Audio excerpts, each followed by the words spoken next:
मेरे आराध्य श्री गुरु महाराज के चरणों में सत नमन, सत नमन। एक छोटा प्रसंग। एक धनेश्वर नाम का ब्राह्मण था और वो उज्जैन नगर में रहता था। धनेश्वर का काम क्या था कि व्यापार तो था ही था, व्यापार करना, कंबलों का व्यापार करता था वो।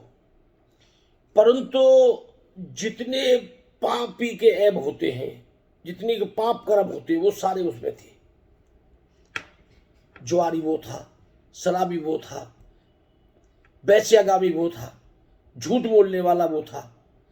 सारे राक्षस प्रवृत्ति के जो ऐब होते हैं, जो पाप करता है आदमी, वो सारे ऐब उसके में थे। अब देखिए भक्तों, व्यापार करने के लिए चल पड़ा वो नर्मदा नदी के किनारे। कार्तिक का महीना चल रहा था और भक्तों, कार्तिक के महीने में सूर्य उदय से पहले जो स्नान करता है वो विष्णु भगवान को बहुत प्रिय होता है। महीनों में कार्तिक का महीना और तिथियों में एकादशी। एकादशी जो व्रत रखता है, विष्णु भगवान उससे बड़े खुश होते हैं। वो बड़े आदर सत्कार के योग्य है जो एकादशी का व्रत रखता है। और कार्तिक का महीना। अब धनेश्वर सेठ ने देखा, जब चारों तरफ गंगा किनारे, नर्मदा नदी के किनारे झोपड़ी बनी पड़ी हैं, टेंट लगे पड़े हैं, बड़ा खुश हो गया।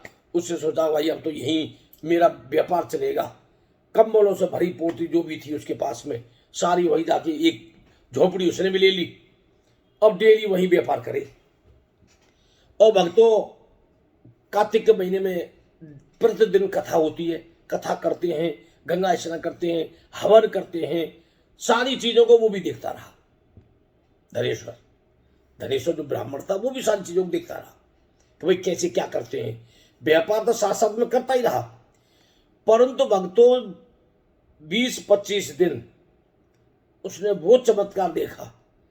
कोई हवन कर रहा है, कोई कीर्तन कर रहा है, कोई भजन कर रहा है, और व्रत तो सबने रखने ही रखने थे। वो भी उनको पूछता, लो भैया तुम किस चीज का व्रत करते हो, क्या है इसका फल, क्या मिलेगा? तो सब कहते थे कि देखो,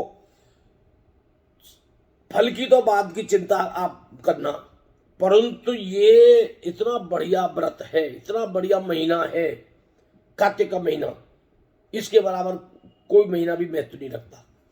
कि विष्णु भगवान बड़े खुश होते हैं कार्तिक के महीने में जो सूर्य उदय से पहले स्नान करता है।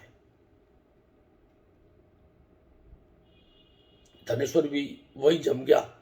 उसकी बिक्री हो चाहे ना हो, परंतु वो भी कुछ दिन के बाद में, 5-7 दिन के बाद में ही घुल मिल गया उनमें।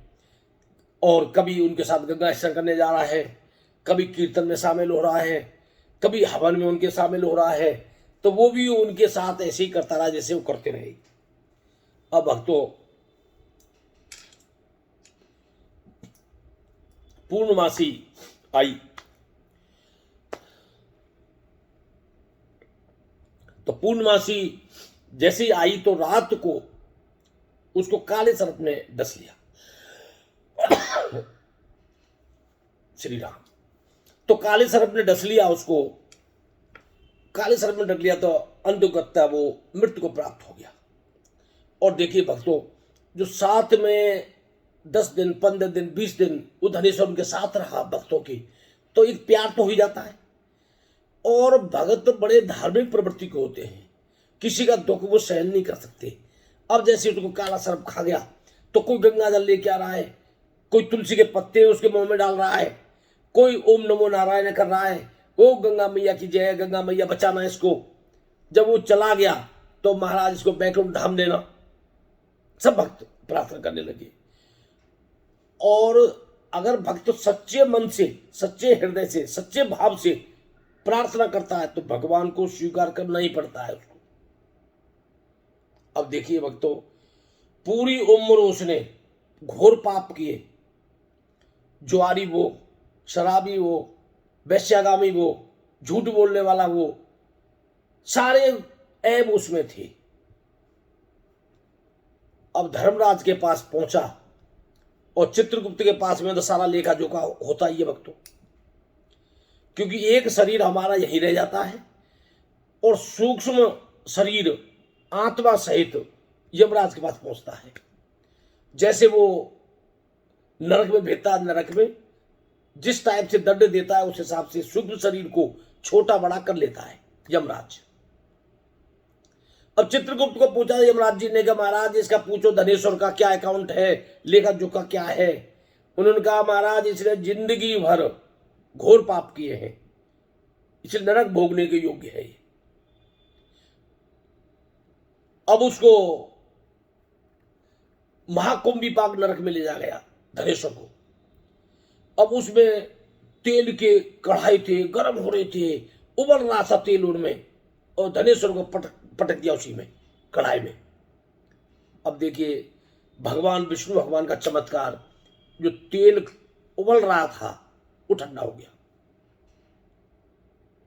धनेश्वर का कुछ नहीं बिगड़ा, वो तेल में से बाहर फिर वापस आ गया। अब उसके जो गुप्तचर थे, जो उनके यमराज के दूत थे, अब दूत एकदम अचंभित हो गए, अचंबा मानने लगे।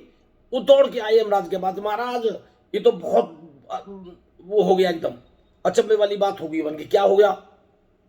वन की जिस कढ़ाई में हमने डाला था धनेश्वर को, उबलता हुआ तेल था, वो ठंडा हो गया। इतने में ही बीड़ा बजाते हुए महर्षि नारद जी वहां प्रकट हो गए। नारद जी कहने लगे कि यमराज ये नरक के योग्य नहीं है। मैं महाराज कैसे? क्योंकि हमारे पास तो लिखा पढ़ी सारी है, हम तो लिखा पढ़ी से चलते। नहीं, अंतिम समय में कीर्तन वालों के साथ रहा है, दान पुण्य वालों के साथ रहा है, पूजा वालों के साथ रहा है, इसने यज्ञ में हिस्सा लिया है, चाहे मन से लिया, भाव से लिया, चाहे कुभाव से लिया तो है। उनके साथ सत्संग कीर्तन किया है, क्योंकि कलयुग में कीर्तन की बड़ी महिमा है। कलयुग केवल नाम आधारा और सुमर सुमर नर उतर ही पारा। तो महाराज ये नरक के योग्य नहीं है, इसको सीधे वैकुंठ धाम भेजो। यमराज बोले जैसी महाराज आपकी इच्छा। तो कीर्तन की बड़ी महिमा है, संगत की बड़ी महिमा है, सत्संग जिसके साथ कर लिया उसके पाप नष्ट हो जाते हैं। बोल श्री गुरु महाराज की जय। जय जय श्री राधे श्याम, जय जय श्री गुरुदेव भगवान, जय श्रीमन नारायण नारायण हरि नारायण।